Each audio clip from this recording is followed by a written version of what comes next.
আপুনিও যদি এনেকুৱা নমস্কাৰ। এটা হেৰিয়াত 3D হেৰিয়াত লাইটিং দি পেলাই যদি এটা ষ্টেটাছ ভিডিঅ' বনাবলৈ চায়, গতিকে এই ভিডিঅ'টো ৱেলকাম।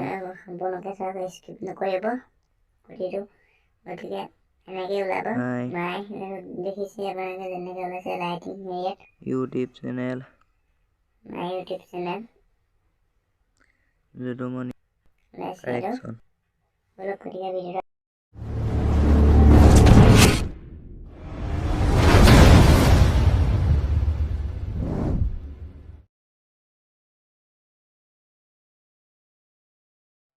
আপুনি আপোনাৰ কাইনমাষ্টাৰ অ'পেন কৰি লওক। 16:9 ফ্ৰেমটো চিলেক্ট কৰি নেক্সটত ক্লিক কৰক।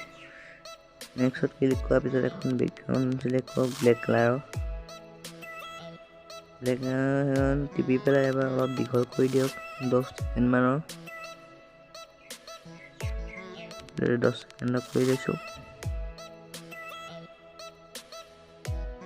ৰাইটত ক্লিক কৰি লেয়াৰত গৈ আখৰ লিখি লওক। মই আছামিজ বুলি ফটককৈ লিখি লৈছোঁ, আছামিজ।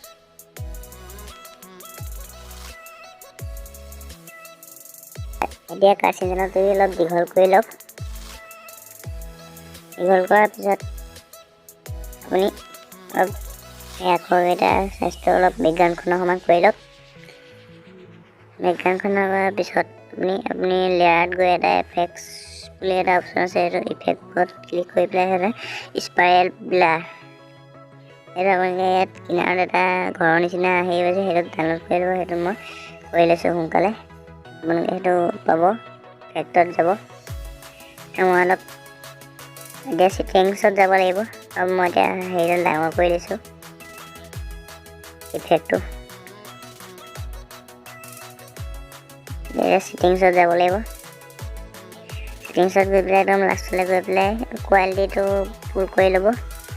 তাৰপিছত জুম আউটটো একদম 0 কৰি দিব, তাৰ ওপৰতো নালাগে। তাৰ ওপৰতো অলপ 1 ৰাখি দিব। তাৰপিছত 15 আৰু 14, 11 নট মানত ৰাখিলে হ'ব, সেইটো 0 কৰি দিব। এইটো 52 ৰাখি দিব, 51ত নালাগে। তাৰপিছত এইটো অলপ 67 মান কৰি দিব।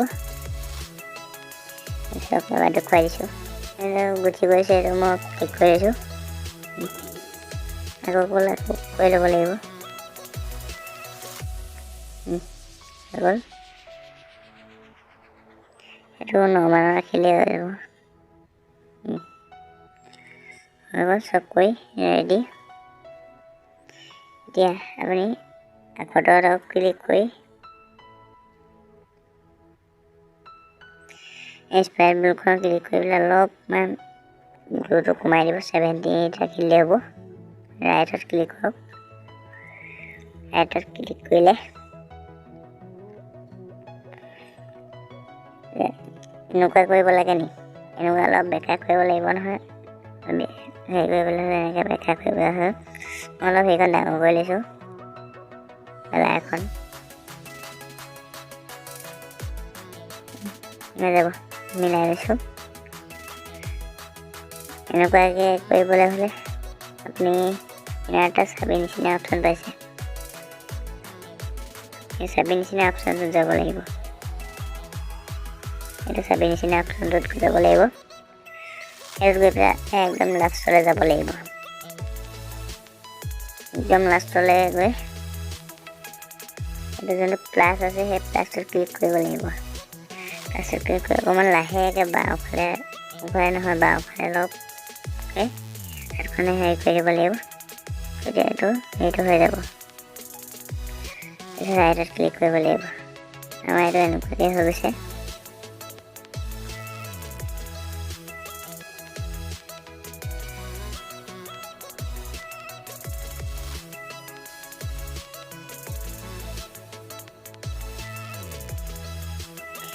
এতিয়া আমি আৰু এখন বেকগ্ৰাউণ্ড চিলেক্ট কৰি পেলাই ওপৰত দি পেলাই ডাঙৰ কৰি ল'ম। তাৰপিছত অলপ দীঘল কৰি দিম। দীঘল কৰাৰ পিছত ওপৰলৈ গৈ পেলাই সেই কালাৰত চিলেক্ট কৰি পেলাই নীলা কালাৰটো চিলেক্ট কৰি ৰাইট চেইনডালত ক্লিক কৰি দিম। তাৰপিছত ব্লাইণ্ডিঙত গৈ পেলাই অভাৰলেডি সেইটো ক্লিক কৰি পেলাই তললৈ গৈ পেলাই অকণমান ওপৰত গৈ পেলাই ৰাইট চেইনডালত ক্লিক কৰিম।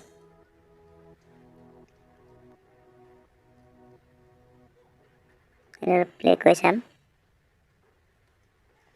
এনেকুৱাকৈ হ'ল।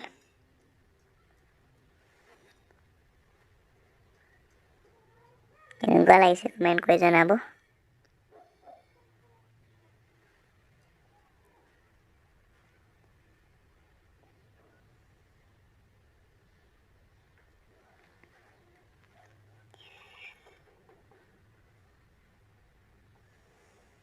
ছেভত গৈ ছেভ কৰি ল'ম। এতিয়া ভিডিঅ'টো ভাল লাগিছে লাইক কৰিব, কমেণ্ট কৰিব, শ্বেয়াৰ কৰিব এণ্ড ছাবস্ক্ৰাইব কৰি দিব।